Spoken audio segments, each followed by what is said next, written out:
సహోదరులారా, నా ప్రభు నామములో మీకు వందనములు తెలియజేస్తున్నా. దేవుని పిల్లలారా, క్రీస్తుకు సంబంధించిన వారమైన మనమే యేసయ్య కీర్తిని అవమానముగా మారుస్తున్నాం.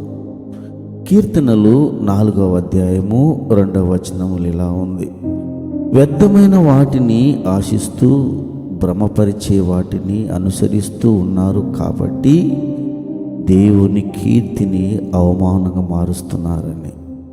దీనికి కారణము స్వార్థము, పక్షపాతము, అత్యాశ. పాపములో పడిపోయిన వారు మాత్రమే ఇలాంటి వాటిని అనుసరిస్తూ దేవుని గౌరవమును అవమానముగా మారుస్తున్నారు.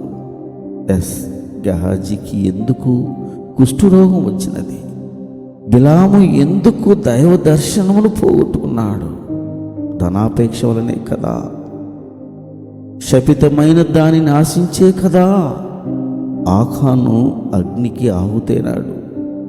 అవును, వ్యర్థమైన వాటిని ఆశించే కదా ఇజ్రాయేల్ అరణ్యంలో రాలిపోయినారు.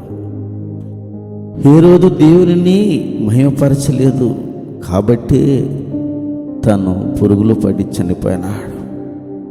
భ్రమ పెట్టే సాతాను మాటలు ఆదాము అవ్వలు అనుసరించినారు కాబట్టి దేవుని స్వరూపాన్ని పోగొట్టుకున్నారు.